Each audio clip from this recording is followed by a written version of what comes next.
Assalamualaikum warahmatullahi wabarakatuh. Innal hamdalillahi nahmaduhu wa nasta'inuhu wa nastaghfiruh wa na'udzubillahi min syururi anfusina wa min sayyiati a'malina. May yahdihillahu fala mudilla lahu wa may yudlilhu fala hadiyalah. Asyhadu an la ilaha illallah wahdahu la syarikalah wa asyhadu anna Muhammadan abduhu wa rasuluh. Allahumma sholli ala sayyidina Muhammad wa ala ali sayyidina Muhammad kama shallaita ala sayyidina Ibrahim wa ala ali sayyidina Ibrahim wa barik ala sayyidina Muhammad wa ala ali sayyidina Muhammad kama barakta ala sayyidina Ibrahim wa ala ali sayyidina Ibrahim fil alamin innaka Hamidum Majid. Rabbi shrah li sadri wa yassir li amri wahlul 'uqdatam min lisani yafqahu qawli amma ba'du. Hadirin hadirat jamaah kaum muslimin wal muslimat yang dirahmati oleh Allah Subhanahu wa taala. Em, Kali ini kita akan membahas hadis hadis yang terdapat di dalam kitab Al-Azkar.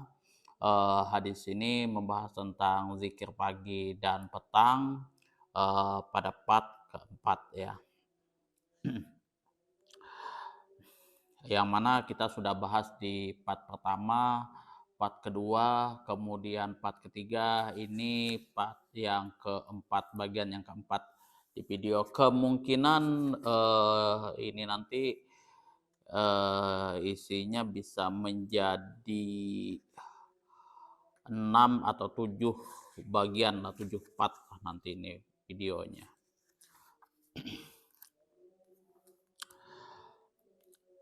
Wa rawaina fi sunani Abu Dawud wa Nasa'i wa ghairihima bil isnadis sahihi an Aliin radhiyallahu anhu. Wa rawaina dan kami telah meriwayatkan fi sunani Abi Dawud di dalam kitab Sunan Abu Dawud wa Nasa'i dan Imam An-Nasa'i wa ghairihima dan kitab selain daripada Abu Dawud dan Nasa'i bil isnadis sahihi dengan sanad yang sahih. An Aliin radhiyallahu anhu terdapat riwayat daripada Ali radhiyallahu anhu, semoga Allah meridhoi atas beliau, an Rasulillahi sallallahu alaihi wasallam, dari Rasulullah sallallahu alaihi wasallam, annahu kana yaqulu, sesungguhnya Rasulullah sallallahu alaihi wasallam berdoa inda madja'ihi, ketika beliau berada di tempat tidurnya. Jadi ketika Rasulullah Shallallahu Alaihi Wasallam berada di tempat tidurnya, maka Rasulullah Shallallahu Alaihi Wasallam berdoa, Allahumma ini ya Allah, aku sesungguhnya diriku, a'udzubika berlindung, a'udzu biwajhikal karimi, berlindung dengan zatmu yang maha mulia, wa bi kalimatika tammati, dan kalimat-kalimatmu yang sempurna, min syarri ma anta akhizun binasiyatihi, dari kejahatan segala sesuatu yang engkau pegang, binasiyatihi, ubun-ubunnya. Allahumma ya Allah, anta takshiful maghrama wal ma'sama. Ya Allah, engkaulah zat yang membebaskan al-maghrama, hutang, wal ma'sama, dan dosa-dosa.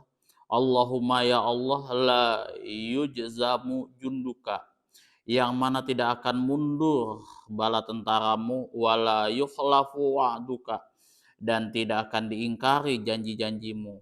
Yang mana Allah itu pantang mengingkari janji-janjinya. Wala yang fa'ul zal jaddi minkal jad, dan tidak ada manfaatnya pemilik harta di hadapan engkau atas kekayaannya. Jadi maknanya itu layang faul zal jaddi minkal jad, itu semua harta kekayaan yang kita punya itu nggak ada artinya, nggak ada manfaatnya di hadapan Allah Subhanahu wa taala kelak di hari kiamat. Subhanaka wa bihamdika, maha suci engkau dan segala puji bagimu. Ya.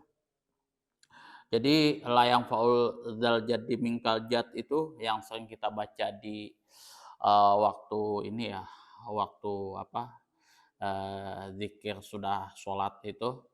Nah, itu artinya ya ketika kita berada di hadapan Allah nanti di padang mahsyar, harta kita yang kita cari mulai dari kita kecil gitu ya, kita dewasa sudah mencari kerja sampai meninggal, meninggoy itu, nggak ada artinya, nggak ada manfaatnya di hadapan Allah Subhanahu wa Ta'ala. Kalau misalkan di dunia, oke, itu masih bermanfaat, masih ada eh, apa ya, masih ada privilege lah di situ kalau kita menjadi orang kaya ya kan. Ya, kita berhadapan sama penguasa-penguasa kita ya, kalau misalkan lancar bisa di seperti itu ya kan. Tapi kalau di hadapan Allah Subhanahu wa taala enggak ada. Gitu. Wa rawaina fi sunani Abu Dawud wa Ibnu Majah, dan kami telah meriwayatkan di dalam kitab Sunan Abu Dawud dan Ibnu Majah bi asanida jayyidatin, dengan sanad-sanad yang baik. An Abi Ayyasin, terdapat riwayat dari Abu Ayyas, bisinil mu'jamati, dengan sin mu'jamah, radhiyallahu anhu, semoga Allah meridhoi atas beliau, anna Rasulullah sallallahu alaihi wasallam qala, sesungguhnya Rasulullah sallallahu alaihi wasallam telah bersabda, man qala, barang siapa yang membaca iza asbaha, ketika datang pagi hari, la ilaha illallah wahdahu la syarikalah, tidak ada sesembahan yang layak untuk disembah kecuali Allah, wahdahu yang maha esa, la syarikalahu tidak ada sekutu baginya, lahul mulku miliknya lah segala kerajaan, raja nanti raja, walahul hamdu dan milikmu lah segala pujian, miliknya lah segala pujian, wa huwa ala kulli syai'in qadir, dan Allah dan dia Allah Subhanahu wa taala maha kuasa atas segala sesuatu ya. Jadi kalau kita membaca di pagi hari, la ilaha illallah wahdahu la syarikalah, lahul mulku wa lahul hamdu wa huwa ala kulli syai'in la ilaha illallah wahdahu la syarikalah, lahul mulku wa lahul hamdu wa huwa ala kulli syai'in qadir, kana lahu adlun raqabatin min wulida Ismaila sallallahu alaihi wasallam. Maka ganjarannya itu seperti niscaya bagi orang yang membaca tersebut, ganjarannya itu sebanding raqabatin, memerdekakan seorang budak, min wulida Ismaila sallallahu alaihi wasallam, dari keturunan Nabi Ismail. Wa kutibalahu asru hasanatin, dan ditulis bagi orang yang membaca tersebut bacaan tersebut 10 kebaikan, wa khutta anhu asyru sayyiat, dan dihapus darinya 10 keburukan. Wa rufi'a lahu asyru darajat, dan diangkat baginya 10 derajat. Wa kana fi hirzin minasyaitani hatta yumsi, dan orang tersebut, orang yang membaca zikir tersebut tadi ya, yang sudah kita bacakan tadi, dilindungi dalam perlindungan minasyaitani, dari syaitan, hatta yumsi, sampai pagi hari. Wa in qalaha, jika seseorang tersebut membacanya iza amsa, pada sore hari, kana lahu misla zalik, maka pahalanya seperti yang sudah kita sebutkan di atas ya. Sebanding dengan memerdekakan budak keturunan Nabi Ismail, kemudian dicatat untuknya 10 kebaikan, dihapus baginya 10 keburukan, diangkat baginya 10 derajat, dan bukan cuma itu, dilindungi dan dia dalam perlindungan dari godaan syaitan sampai sore hari. Itu kalau kita baca di sore hari ya.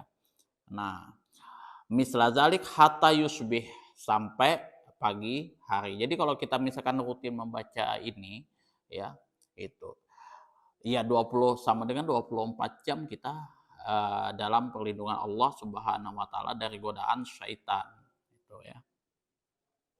Karena kalau yang namanya godaan syaitan itu jujur aja nggak pandang bulu.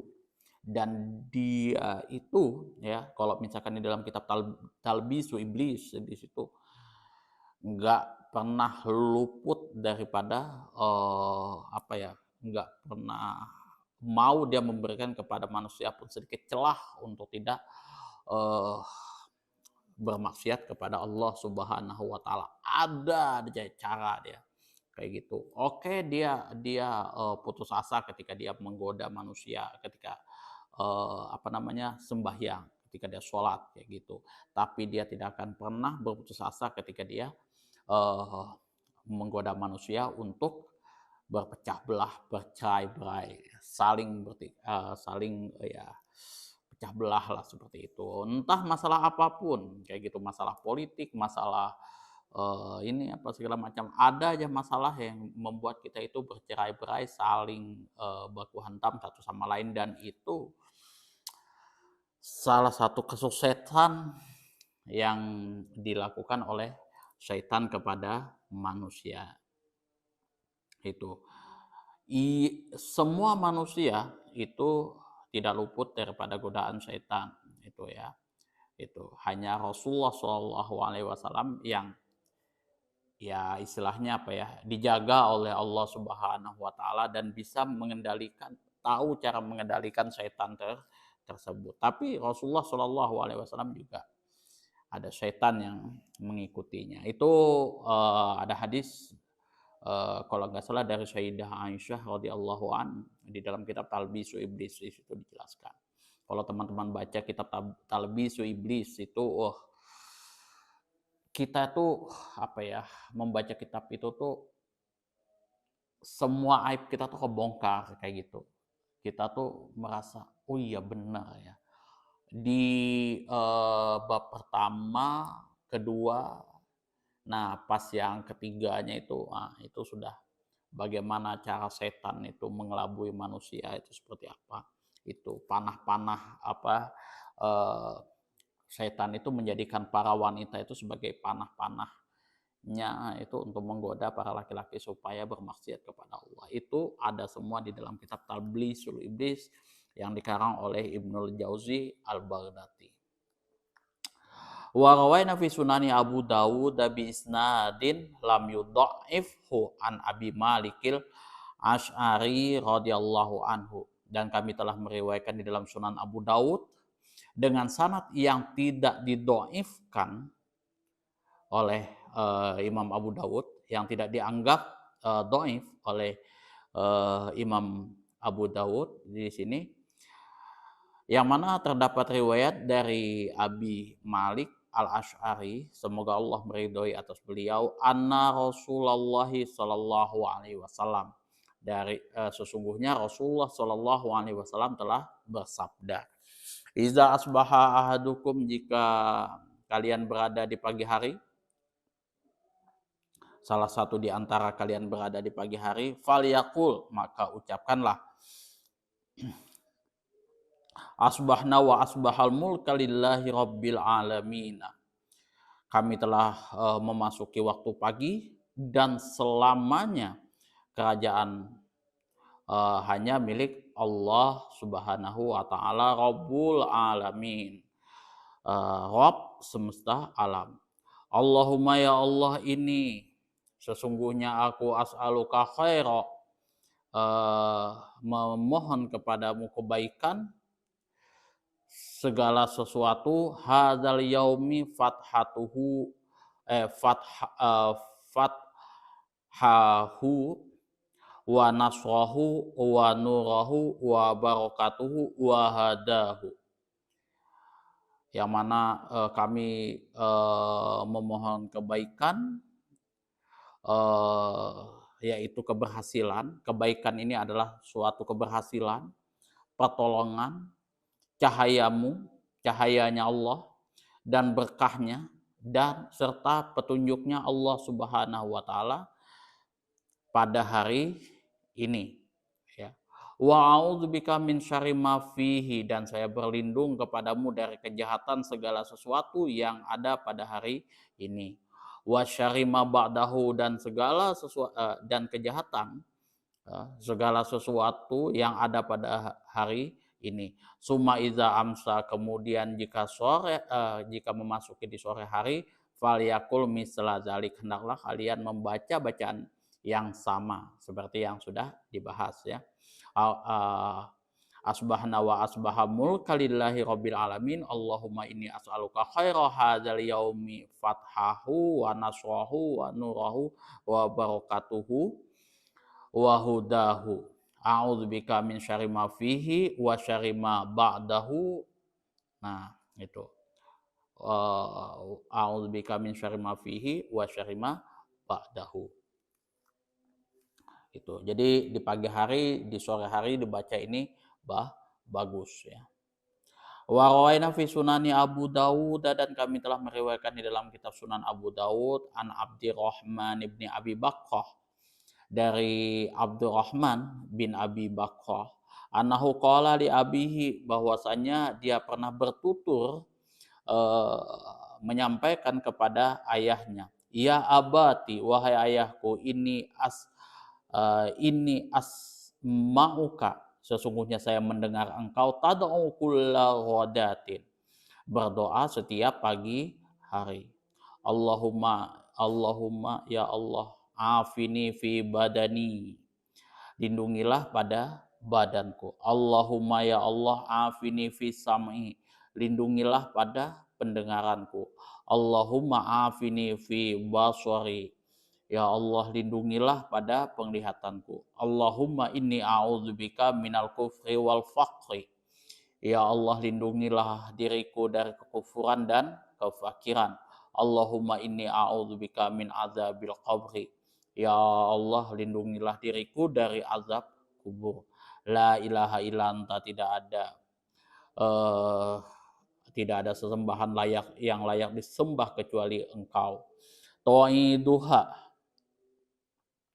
yang mana engkau, ini ayahnya Abdurrahman bin Abu Bakrah ini mengulanginya hina tusbihu salasan, ketika pagi hari sebanyak 3 kali. Wasalasan hina tumsi, dan mengulangi bacaan ini sebanyak 3 kali ketika sore hari. Faqala, maka ayahnya berkata, inni sami'tu Rasulullah sallallahu alaihi wasallam yad'u bihinna, yang mana saya pernah mendengar Rasulullah sallallahu alaihi wasallam berdoa dengan kalimat-kalimat ini. Fa ana uhibbu an astanna bisunnatihi, maka oleh karena itu saya senang an astanta ini meneladani bisunnatihi, perilakunya Rasulullah Shallallahu Alaihi Wasallam. Jadi ayahnya Abdurrahman bin Abi Bakrah ini senang melazimi ini sebagai sunnah yang dia amalkan secara terus menerus, karena beliau pernah mendengar Rasulullah Shallallahu Alaihi Wasallam berdoa dengan doa ini. Allahumma afini fi badani, Allahumma afini fi sam'i, Allahumma afini fi basari, Allahumma inni a'udzubika minal kufri wal faqri, Allahumma inni a'udzubika minal azabil qabri, la ilaha illa anta. Itu ya. Kemudian lanjut lagi, wa rawaina fi sunani Abu Dawud, dan kami telah meriwayatkan di dalam kitab Sunan Abu Dawud an Ibni Abbasin radhiyallahu anhuma, yang mana terdapat riwayat daripada Abdullah bin Abbas, semoga Allah meridhoi atas keduanya, an Rasulillah sallallahu alaihi wasallam, dari Rasulullah sallallahu alaihi wasallam, annahu qala, sesungguhnya Rasulullah sallallahu alaihi wasallam bersabda, man qala hina yusbihu, barang siapa yang berdoa ketika pagi hari, fasubhanallahi, maka bertasbihlah kepada Allah, hina tumsu wa hina tusbihu, ketika kamu berada di pagi hari, di sore hari, wahina tusbihu, dan ketika berada di di pagi hari. Walahul hamdu fis samawati wal ardi, dan milikmulah segala puji fis samati di dalam langit wal ardi dan bumi wa asya wa hina tuzharu. Dan ketika berada di waktu petang dan juga ketika berada di waktu zuhur. Yukhrijul hayya minal maiti wa yukhrijul maita minal hayy. Yang mana dia di sini Allah Subhanahu wa taala mengeluarkan yang hidup dari yang mati. Wa yukhrijul maita minal hayy, dan Allah lah dan dialah Allah yang mengeluarkan yang mati dari yang hidup. Wahyuhil ardo ba'da mautiha, dan menghidupkan bumi, ya, muka bumi setelah matinya. Itu ya, setelah kering kontang itu Allah hidupkan lagi bumi tersebut. Wa kadzalika tuhajuna, dan seperti itulah kalian nanti dibangkitkan di hari kiamat. Ini ayat ini terdapat di surah Ar-Rum ayat 17 sampai 17 sampai 19. Nah, barang siapa yang membaca ini tadi, ya. Ini fa subhanallah hina hina tumsuna wa hina tusbihun walahul hamdu fis samawati wal ardi wa asyiya wa hina tuzharun yukhrijul hayya minal maiti wa yukhrijul maita minal hayy wa yukhrijul arda ba'da mautiha wa kadzalika yukhrajun. Ini kalau kita baca ini adraka ma fatahu fi yaumika fi yaumihi dzalik, maka niscaya nah, orang tersebut akan mendapatkan mafatahu, suatu pahala, mendapatkan pahala dari wirid yang tertinggal fi yaumihi dzalik, pada hari itu, ya. Wa man qalahunna hina yumsi, dan barang siapa yang membaca itu ketika sore hari adraka ma fatahu fi lailatihi, maka dia akan mendapatkan pahala yang sama dari wirid yang tertinggal pada malam harinya. Lam yudha'ifhu Abu Dawud, dan Imam Abu Dawud tidak mendoifkan hadis ini. Wa qad dha'afahul Bukhari fi tarihihi. Akan tetapi di sini Imam Bukhari mendoifkan hadis ini di dalam kitab At-Tarihul Kabir juz 3 halaman 460. Jadi kalau misalkan teman-teman cek hadis ini di dalam kitab Tarihul Kabir juz 3 halaman 460. Nah, di sini Imam Bukhari mendoifkan hadisnya. Hadis ini.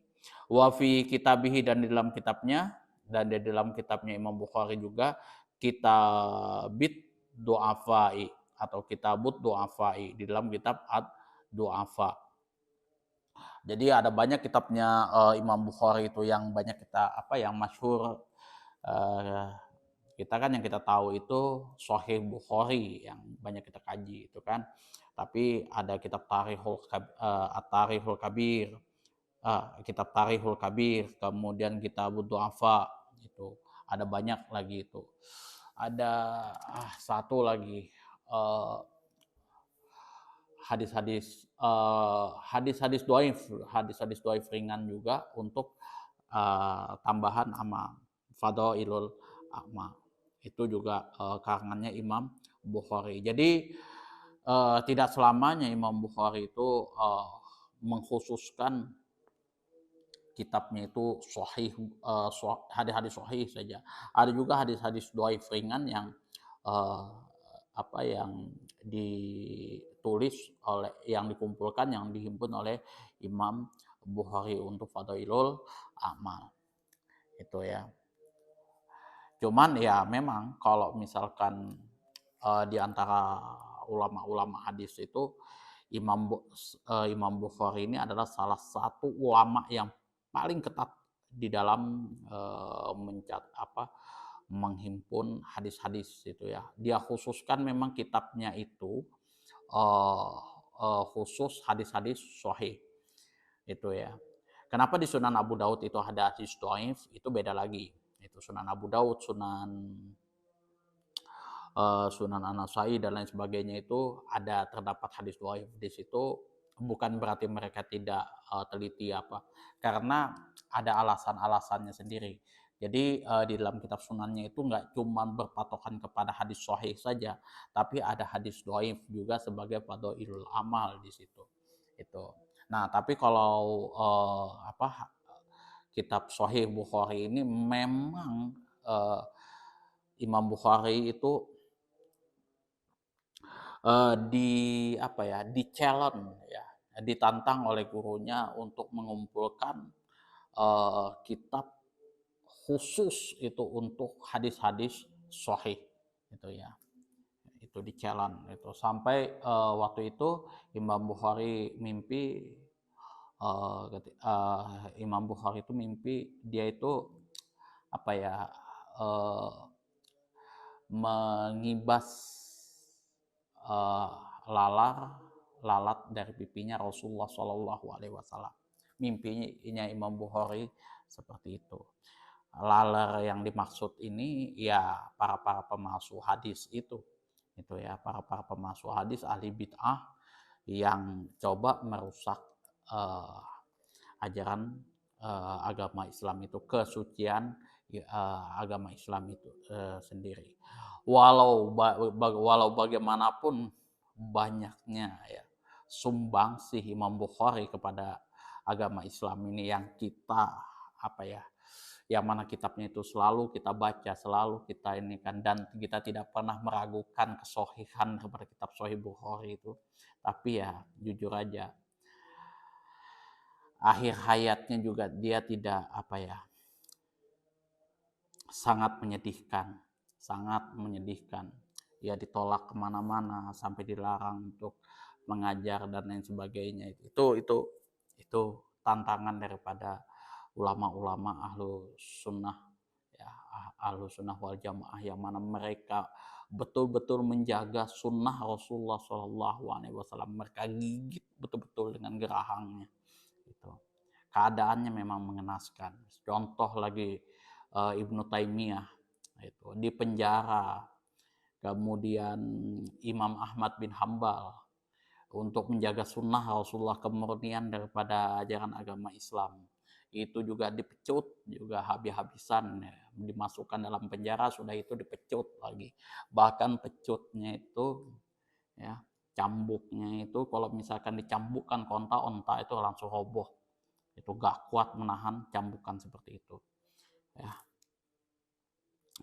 Itu ada banyak cerita-cerita ulama-ulama ya yang menjaga kemurnian agama Islam itu. Mereka tuh belajar menjaga betul-betul syariat agama Islam itu, kemurnian syariat agama Islam itu bukan cuma habisi uang kayak gitu, bukan cuma habisi duit segala macam, enggak, tapi mental mereka juga diuji di situ ketika mereka berhadapan dengan penguasa-penguasa yang zalim, yang mana tidak sepaham dengan pandangan-pandangan mereka, disiplin ilmu mereka. Ya mudah-mudahan ya semua perjuangan yang mereka telah perjuangkan itu untuk menjaga kemurnian agama Islam itu diterima oleh Allah Subhanahu wa taala, dan kita sebagai pewaris para anbiya ini ya bisa mengambil suri talawah dan mengambil manfaat daripada mereka ini ya. Makanya kalau misalkan kita cinta kepada ulama-ulama Ahlus Sunnah wal Jamaah itu, jangan lupa mengirim Al-Fatihah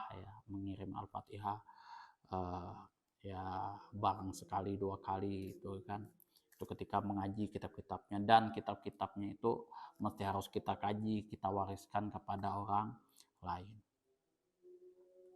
Itu saja yang dapat saya sampaikan, kurang dan lebihnya saya mohon maaf yang sebesar-besarnya apabila ada salah dan khilaf ya yang terdapat pada video ini tidak sesuai dengan ekspektasi teman-teman semuanya di dalam menyampaikan isi-isi yang ada di dalam kitab Al-Azkar dan kitab-kitab yang lain.